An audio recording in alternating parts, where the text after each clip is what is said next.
Good afternoon, everyone. I'm Andy, and welcome to this week's Team Kentucky Update. We're coming a little bit later today than we normally do because I was attending the Kentucky State Police Fallen Trooper Memorial. We are thinking about and praying for those families of the 36 fallen troopers, officers, or highwaymen and women that we've lost in the history of the Kentucky State Police. Normally, we start talking about the economy today. We're going to start talking about updates for recovery from the tornadoes and severe weather that hit us this last weekend, and then a brief update on the April and February flooding so that everyone has the information that they need. This week, I requested that 8 counties receive FEMA individual assistance from the most recent tornadoes that came through this weekend, as well as 22 counties to receive public assistance. The names of those counties are on the slides. Remember, this is our initial application to FEMA, Homeland Security, and the President. And the way we've always done it is to take the counties that we believe we have the most evidence for, that it should be a really easy and clear decision to get the yes, to get FEMA on the ground, and then to ask for additional counties. FEMA cannot come in and help individual families until the president signs off on individual assistance for those 8 counties or any further counties that we'll apply for. We are working as hard and as fast as we can to get approval. I spoke with Homeland Security Secretary Kristi Noem on Saturday morning. I spoke to President Donald Trump on Saturday afternoon. I've spoken to the FEMA director. We are calling the White House each and every day. Kentucky senators and congressmen are also supporting the state's request for federal assistance. They're also contacting the White House. The death toll from this latest disaster continues to stand at 19. We're reaching out to help those families with funerals through the Storm Relief Fund. We still have at least 8 people in the hospital. 3 are still in critical condition. 1 is in serious condition. And happy to report 4 of those are now in good condition. When we look at sheltering, our numbers aren't going to include the so many people that are staying with relatives or have checked themselves into a hotel or found other places to stay. But we know we've had at least 14 individuals in the Red Cross shelter, 40 in Airbnbs. Thank you to Airbnb for donating a number of nights to help our people, just like you did in April. We have 65 households from Praxel, which is a group that is helping with sheltering. And then many more households are with volunteer organizations or are self-paying. Today's big news and hopeful news is our travel trailer program is now being activated. We have an agreement with Louisiana for 90 travel trailers that are going to head this way. We're purchasing more. We're going to have a total of at least 100 travel trailers to help out people impacted, especially in the London and Laurel County area. Levi Jackson Wilderness Road Park has begun receiving these travel trailers. That's where we're sending them. The first 5 units are on site and being installed, and additional units are on the way. Levi Jackson Wilderness Road Park has really good infrastructure. In every other natural disaster that we've had to respond to, we've had to come in and upgrade the infrastructure, with the exception of now the second group that's at a park in eastern Kentucky that we had previously upgraded it for. But Levi Jackson Park has the water, the power, everything we need. So we're able to bring these travel trailers in, hook them immediately up, and that's going to mean that this program runs significantly faster than in the past. Emergency debris removal has begun in the affected areas. Temporary staging locations and debris management sites are being identified and approved by the local government and by FEMA. We've got power mostly restored to the entire Commonwealth, just 1,201 households or meters without power. That's not abnormal on a regular day, given different things that could be going on throughout the Commonwealth. We're down to just 50 meters without drinking water, and only 200 households are under a boiled water advisory. Again, these are somewhat normal numbers for utility operations in Kentucky on any given day. The Transportation Cabinet continues to respond across the state, where more than 200 state highway crews are in the London and Somerset area alone. They've been working long days since this weekend, clearing roads of downed trees and debris and making repairs. They're also dealing with the previous flood damage from across the state. Currently, statewide, we have 18 road closures. That's a mix between the two natural disasters. The good news is US 27 at Somerset reopened Wednesday afternoon, and that took a significant cleanup effort and emergency repairs. However, highway and power crews do remain at work there and all over the Commonwealth, including the Parkers Mill Road intersection. That remains blocked where they're restoring traffic signals. Remember, it takes a lot to get our roads back open. Those are Kentuckians that leave their family in the morning so that they can make the roads safe for you. Slow down when you're anywhere close to any of our road crews or the county or the city road crews. As we're going to talk about in a minute, we're doing a lot better at reducing highway and road fatalities, but there is more that we can do. If you must travel, please use caution, watch for debris, and never move barricades, whether that's from a flooding natural disaster, whether that is from a tornado natural disaster, or whether it's from no natural disaster at all. You can't move the barricades and drive around them. They are there for your safety. In more good news, we were able to remove some of the barricades on US 431 at Tunnel Hill in Muhlenberg County, which has been closed since April. Slide repairs were completed this week, and the road has reopened. Crews will keep at it, reducing our closure list. But again, if you're traveling in areas where you know there have been closures, visit goky.ky.gov. I was with the Kentucky State Police earlier today, honoring their work and honoring those that we've lost in service to the Commonwealth. But I want to thank them and the National Guard. They are continuing to provide 24-hour security patrols in these storm-affected areas to prevent looting. Only residents and authorized personnel are allowed in the hardest hit areas. There have been 2 reports of suspicious persons in the storm perimeter. Troopers investigated both incidents and made arrests on non-related active warrants. 1 theft complaint has been received and is under investigation. KSP Post 11 is aware of a news story about a stolen KSP Post 11 is aware of a news story about stolen storm supplies. Upon learning of it, a KSP detective contacted the victim and was told that the only items taken were a few cleaning products left outside in a tote. The detective offered to investigate, but the individual declined. Currently, KSP Post 11 has no reports of missing persons, and that's really good news. But if you think that there is a missing person, you can contact Post 11 at 606-878-6622. Importantly, the shoulder on I-75 at the 36-mile marker, that's right on the other side of one of the devastated neighborhoods, is still closed because motorists were pulling over, trying to look at the devastation, and it was causing backups on the interstate. Kentucky State Parks are sheltering 31 people from this natural disaster. They are at Cumberland Falls State Resort Park. They're in 10 rooms. Thank you to our parks system. If you would like to help these families, you can make a monetary donation to the Team Kentucky Storm Relief Fund. It remains open, and it's the fund that's paying for each and every funeral of each of these federally declared natural disasters, because the first thing we're going to do is grieve together.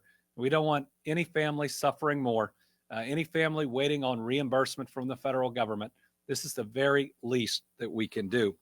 You can donate at teamkystormrelieffund.ky.gov.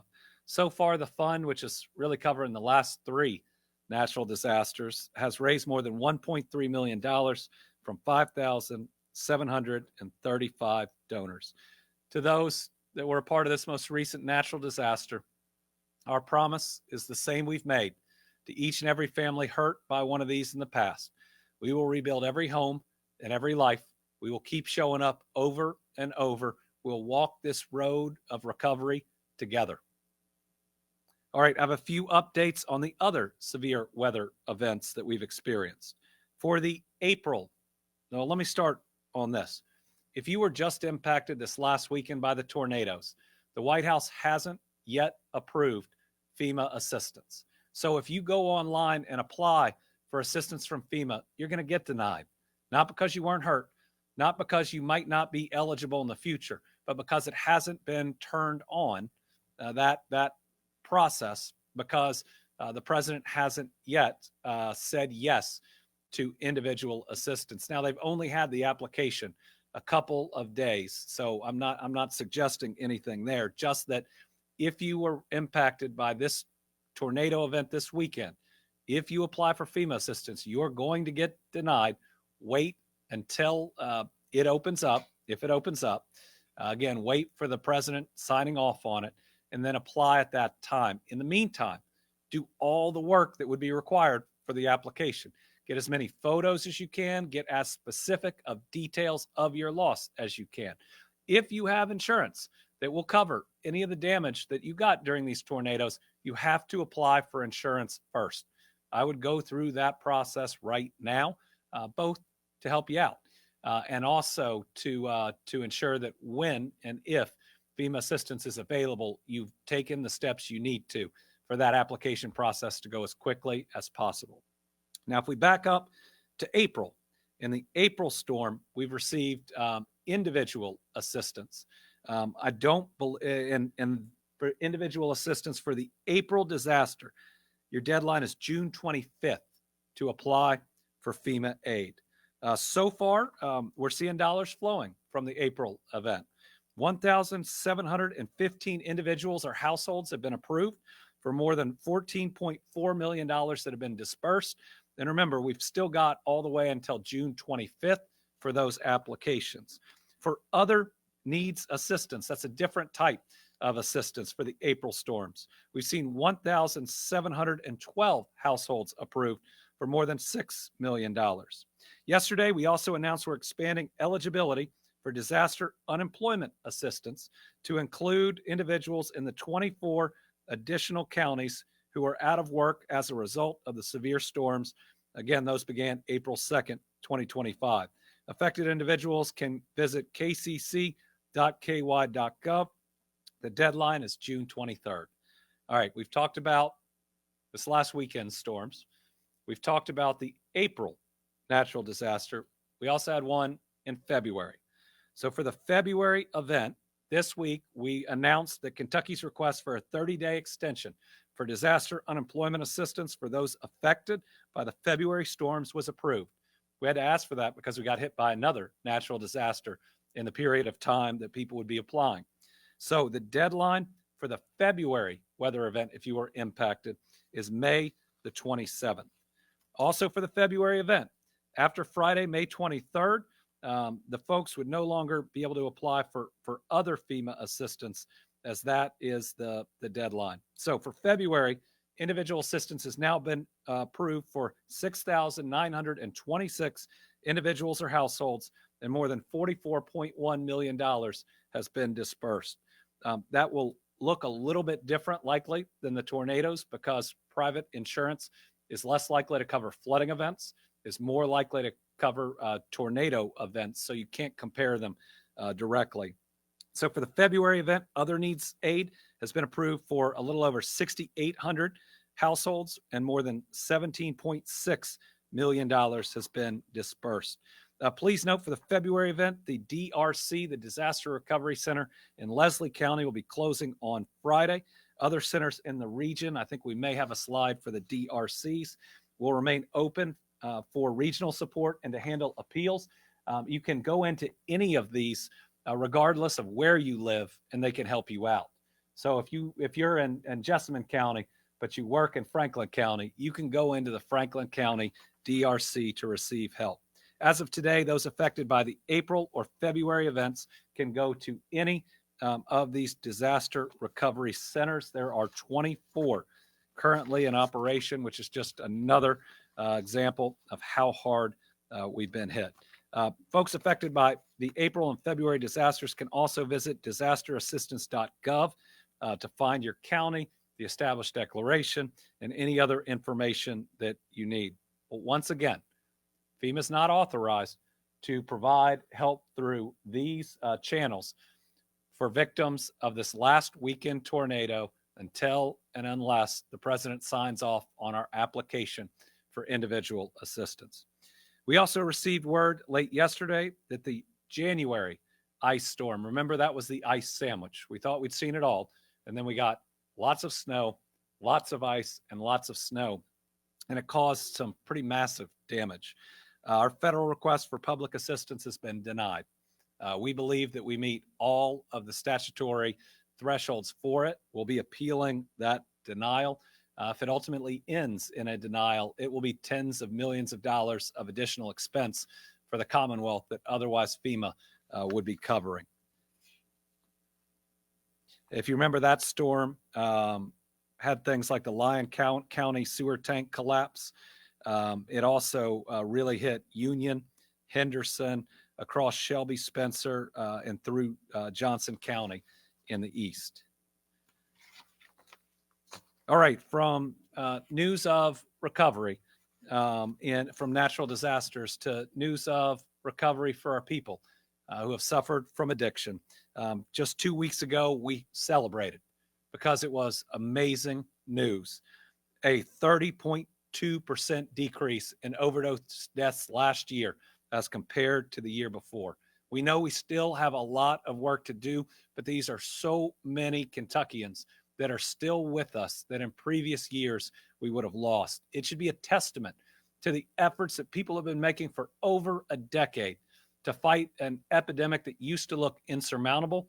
But I hope this gives us hope that we can end it in our lifetime because it arose in our lifetime. We're committed to making sure that the number of overdose deaths continues to decline, and we're committed to making sure that every single community has the tools that they need to provide the very best for their people. That's why we're working to certify all 120 counties in Kentucky as recovery-ready communities. Before today, we had 21 certified, serving 1.4 million Kentuckians. Today, we add another 4 counties to that list, ensuring that an additional 71,000 Kentuckians can get the help that they need. I'm proud to announce that Bell, LaRue, Marion, and Washington counties have now been certified as recovery-ready communities. These communities have put in the hard work. They're making their communities safer and ending generational cycles of crime and addiction. Bell County has been designated as recovery-ready due to strong community coalitions such as Unite Bell County and Quality Treatment Providers. The Cumberland River Recovery, Hope, Opportunity, and Resiliency Center for Women boasts over 100 inpatient treatment beds for women and 52 affordable family living units. These units allow mothers to be reunited with their children upon completion of treatment and transition into recovery. LaRue County is partnering with the Kentucky Chamber to host fair chance employment events and ensuring access to recovery housing in neighboring Hardin County. The Lincoln Trail District Health Department operates a highly effective harm reduction outreach program, and the Hodgenville Police Department operates one of the longest running police social worker programs outside of Northern Kentucky. Marion and Washington counties submitted a joint application, and they've been certified. They are home to 2 of the largest addiction treatment providers, Isaiah House and Addiction Recovery Care's Crown Recovery Center. Together, these counties combine the resources to reopen the Lebanon-Marion County Career Center to provide residents with local access to education and employment support services. With us today is Marion County Judge David Daugherty. Would you please join us to accept your official certificate and then say a few words? Congratulations, Judge. Let's look right here. All right, podium is yours. All right. Thank you, Governor, and your administration for certifying Marion County as a recovery-ready community. I also want to thank the application team for their hard work. Jessica Bickett and Jennifer Osborne, representing the Marion County Heartland ASAP Coalition and the Lincoln Trail Health Department, guided our application and coordinated with various community service providers that support our recovery-ready community designation. I would like to recognize Brandon Wilson, who is here with us today. Brandon serves as our community support specialist, a role established to enhance community support by supplementing existing programs and services with additional resources. His work covers all three categories of recovery-ready community: prevention, treatment, and recovery support. This, this position is funded through the opioid settlement provided by the City of Lebanon and the Marion County Fiscal Court. We understand that securing a good job is essential for those returning from addiction treatment programs or individuals re-entering society after involvement with the justice system. This is why we fought hard to keep our Career Center open in Marion County. The Lebanon Marion County Career Center serves as one-stop shop where people can connect with resource partners to assist them in their job search, obtain educational or vocational training, and much more. They also help guide individuals facing addiction issues and seeking the necessary support. The Lincoln Trail Health Department has been vital in providing services to our community. Marion County supports public health initiatives, including the introduction of harm reduction services, such as the syringe service program. Lincoln Trail has also installed and monitored 5 Narcan boxes throughout the county, with plans to add more this year. For several years, the Marion County Detention Center has been a leader in addressing the substance use disorder epidemic. Jailer Barry Brady and his staff offer a variety of programs for inmates, including SAP and SOAR. Recently, they launched the REACH, Reentering America Communities with Hope program. This program aims to help local inmates connect with resource providers, build relationships, and share information before their release. The Marion County Heartland Coalition and Family Resource Center and youth service centers are implementing several initiatives to enhance youth prevention programs. Starting this fall, a program from high school aged youth will be offered at our new event center and sportsplex. On scheduled Friday nights, this safe, drug, and alcohol-free space will provide an environment for teens to socialize and spend time with friends. We are proud of our progress, and this certification represents an achievement and a commitment to our residents that we are dedicated to preventing substance misuse, supporting individuals in recovery, and creating a meaningful employment opportunities that help our families and communities thrive. Thank you all. Thank you, Judge.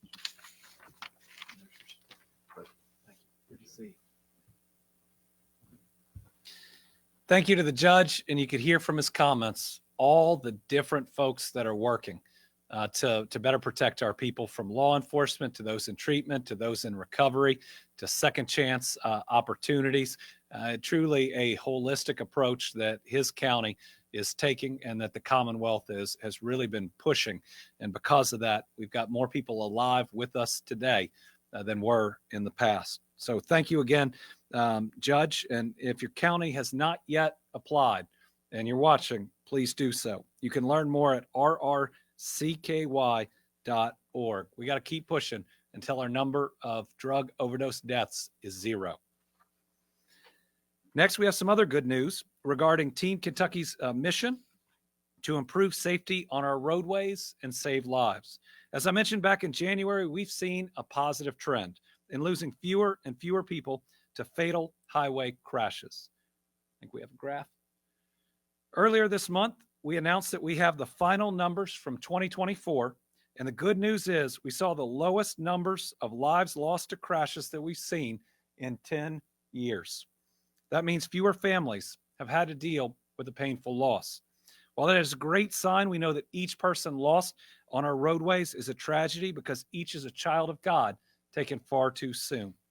In 2024, 707 Kentuckians were lost to crashes on Kentucky highways, and nearly 2,800 injuries were reported. Our focus on safety also appears to already be working this year. In 2025, we've already seen 47 fewer fatalities than we did at this time last year, which hopefully means that trend will continue. In our new Kentucky home, we want to ensure all of our families are safe when they commute to work, school, the grocery store, or church, and we want to get that fatality number to 0. So let's keep doing all the work we can to prevent tragedies like buckling up, putting the phone down, driving sober, and following the speed limit. All right, and finally, our Team Kentucky All-Stars have to be all those that responded to this latest weather event. The stories, whether it's from London Police to Laurel County Sheriff's Office to the Kentucky State Police, the number of people inside those two neighborhoods as well that ran out into danger to pull their neighbors, pull people from these homes. Some really incredible, heroic work done by so many Kentuckians. And being there later that day, you could see the trauma that they lived through. As we rightfully worry about the trauma of the families that have lost someone, let's also remember that these brave first responders have seen things that our minds and our bodies aren't meant to comprehend. And let's make sure that every resource is there for them. And let's also make sure that they see our gratitude. So I want to specifically thank Kentucky Emergency Management, the Kentucky National Guard, the Kentucky State Police, Fish and Wildlife, the Kentucky Coroners Association, and the Kentucky Transportation Cabinet. That's just from the state end. But you look at each sheriff's office, city police, all the fire departments that were out, the city and county road crews. You had a whole lot of people that were and still are helping their fellow human being. I also want to make sure we thank everybody that has come into Kentucky yet again to help us out. Those that are feeding our people, those that are providing help, any of the nonprofits that are in these communities helping our people. You are our Team Kentucky All-Stars. We truly see God in the response to each and every one of these natural disasters. And every time I see someone standing at what used to be their home and they're all saying the same thing, where do I start? 10 Kentuckians or 10 folks that have come in to help us in Kentucky show up and say, why don't you start with us? It's a pretty special thing, I think, about us as Kentuckians, but it also shows the true humanity of people in general. All right, with that, we will open it up to questions. We have 3 journalists in studio and 4 on the line. We'll start with Karen from WUKY. Governor, I want to go to a different topic. Yesterday, the DOJ moved to cancel police reform settlement reached with Minneapolis and Louisville police departments. Your reaction? Well, the Department of Justice canceled or stepped back from a consent decree that they were going to enter into with the city of Louisville. What I saw is the city of Louisville then stepped up and put a system in place that has most all of the provisions of the consent decree, and will even have outside groups that monitor it. I think that a lot of credit should go to the city and to the chief of LMPD, because they are doing this voluntarily, putting these things in place because they want everybody in the community to be safe and everybody to feel safe. And they want to make sure that they have a police force that every single community in that city can believe is serving them. Austin from Spectrum News. Thank you, Governor.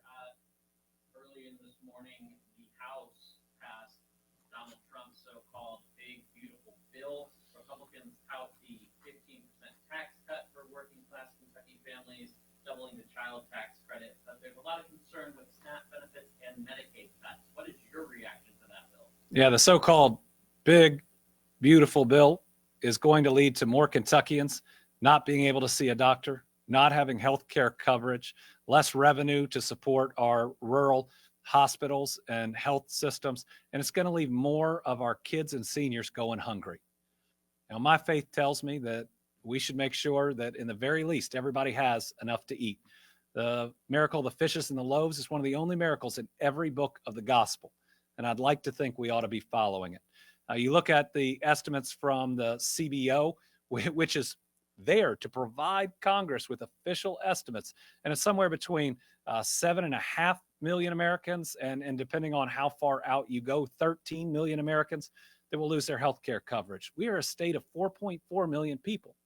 That is more people losing their ability to go see a doctor than live in the entire Commonwealth of Kentucky. It's wrong.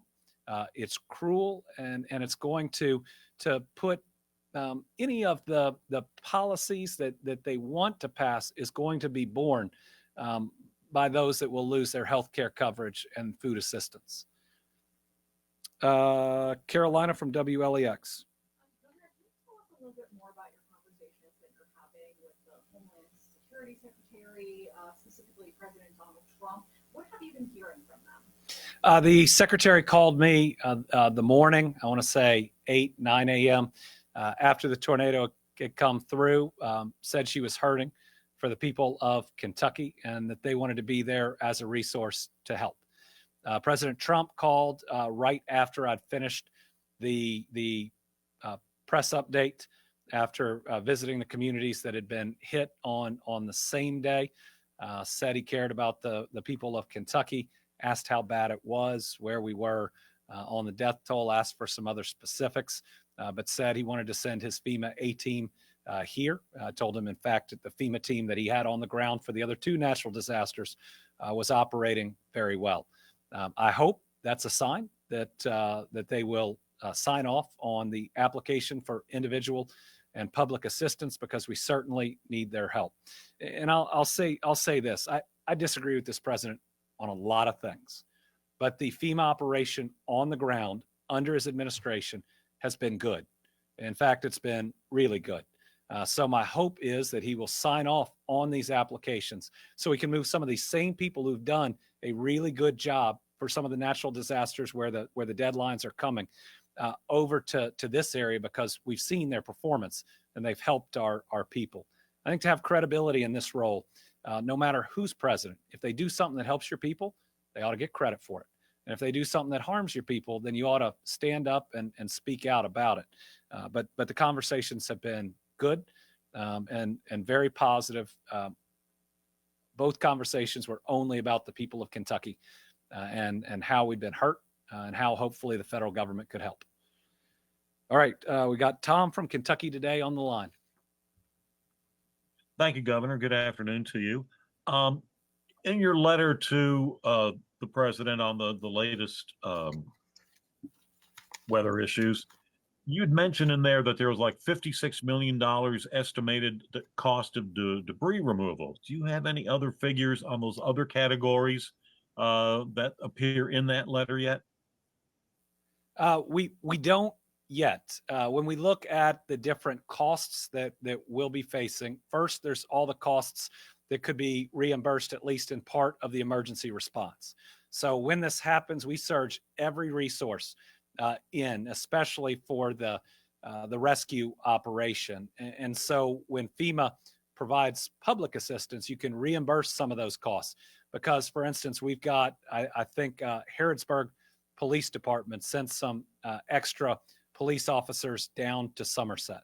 And so when you get public assistance, it helps to compensate for some of those extra and additional costs. Then we'll have the costs of public damage.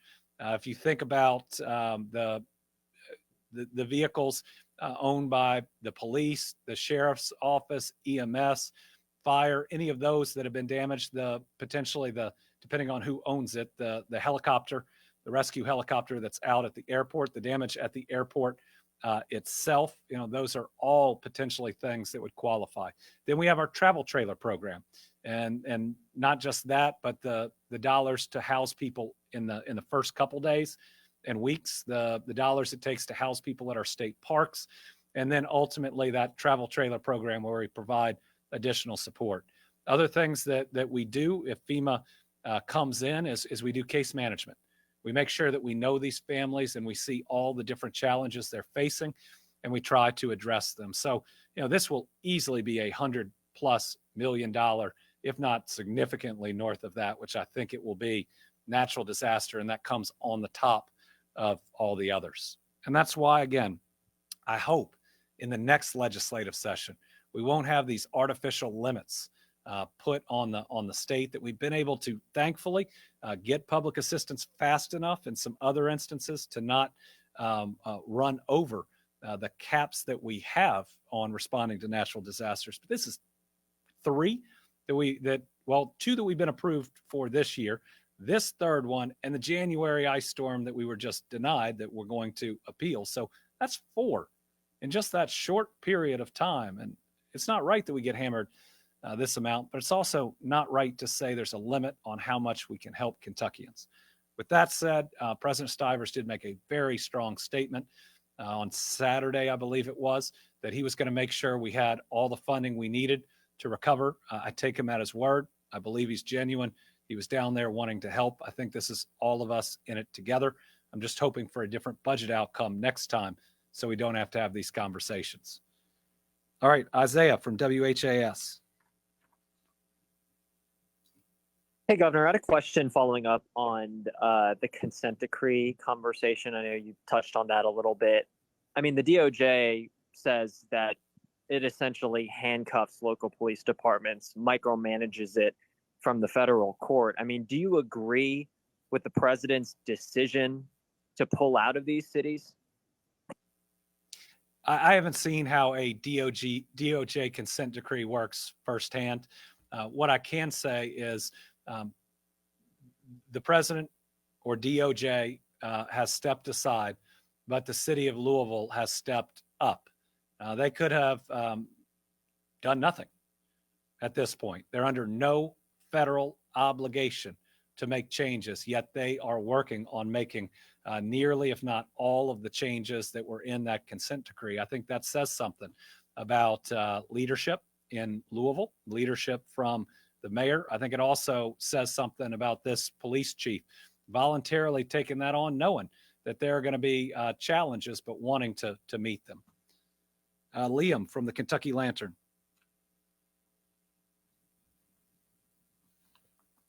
Hi, Governor. I wanted to ask again about the reconciliation package that passed earlier today. I know that you've been a supporter of large manufacturing projects that have landed in the state, such as Blue Oval SK, the battery manufacturing plant in Shelby County, and the reconciliation package, to my knowledge, would eliminate electric vehicle tax credits and also phase out clean energy manufacturing tax credits, including tax credits for the manufacturing of batteries. I was wondering if you had any thoughts on the phase out of those tax credits, if or how it could impact industries in Kentucky, including EVs and regarding battery manufacturing or clean energy. Mm-hmm. Now, as you know, I think there's some nuance on that depending on when the project is started, if it's started versus when they haven't and how quickly they can start. But pulling back on these clean energy tax credits is going to slow the pace of reshoring in the United States. It's going to slow the pace of manufacturing. And that's ironic given that the president has talked about wanting to increase manufacturing. Well, guess what? The IRA and the other bills that were out there were effectively doing that. We were announcing advanced manufacturing after advanced manufacturing project here in the Commonwealth of Kentucky, breaking all types of records. We were seeing the United States make things that we haven't made in a long time and make them in an environmentally friendly way. This idea of cleaner manufacturing isn't being driven by federal policy. It's being driven by the market, by consumers demanding it, and by downstream customers in the manufacturing process demanding it. What it'll do is it will slow growth in manufacturing and in these high-tech areas in the United States. Keeping them in place would continue that boom we've seen, whether it's batteries or chips, but you pick. It's just about any of these. You look at the metals recyclers that we have now so many of in Kentucky. We have the cleanest recycled steel plant that I know of in the United States, if not the world, in Brandenburg. We have one of the cleanest copper recyclers in Shelbyville. These are all areas that, at least future growth could be impacted. And in the end, that's bad for the American people as you see fewer high wage jobs, coming if we roll those back. The credits worked. They worked. And whether you like a green job because it's better for the environment or because it provides a really good living for people, it was working. It was pushing unemployment down, and it was really helping families. I hope that part will be removed by the Senate, if not for the original reasons that it was passed, but for the fact that it's really good for our economy. And then finally, we have Zara from Bloomberg News. Hi, thanks so much for taking my question. You'd mentioned earlier in the briefing how the president had made a major disaster declaration for the April storm, approving individual assistance. But I know the state had also asked for public assistance and hazard mitigation program grants. So what's the status of those requests for the April event? Do you have a timeline on when you'll know? And what does it mean for Kentucky's own response that you don't yet know if this money is coming or not? Yeah, so if we go through February and April, because I think that's helpful on really the three. In February, we got individual assistance and public assistance, but we got denied for hazard mitigation, which is what I call the buyout program. That has worked really effectively after the 2022 flooding to move people from the flood zone to where we're building on higher ground and make sure people don't go through this time after time after time. I think it's a really effective use of one-time dollars that saves FEMA money in the long run, but also helps our people to be safer. So for February, we have appealed the denial of hazard mitigation because it's in some of the same areas, and we believe it can really help. In fact, it could work into our high ground efforts right now that we'll be building homes now that they could qualify for that would be safe. You're correct. In April, we received the individual assistance for the first several set of counties we've applied for, and we applied for that first. We have not received a decision on public assistance. We don't know of any schedule, but we hope that it's approved and approved soon, because otherwise that is a huge amount of damage that have happened in our state that will be very hard for the state to absorb on its own. And then for this latest one, we're going to be applying for all three, and we'll see when we hear. We are calling the White House every day on all of them, and we are hoping for decisions as soon as we can get them. In the February storm, we got it pretty quickly. I think it was just under a week. In the April storm, the individual assistance, I want to say, took 2+ weeks. This one, we're hoping for an update soon, and it's a little bit different when you look at all of them, just depending on how you're viewing it. This latest one is some property damage across a lot of Kentucky, but just a massive amount of devastation, especially to two neighborhoods where you can just look at it and know it's going to qualify. All right, that is this week's Team Kentucky Update. Pray for these families that have been impacted. If you can, donate to the Team Kentucky Storm Relief Fund or any other charity out there that you know is helping people out. These are our fellow Kentuckians. Let's lift them up and let's march forward together. Thank you.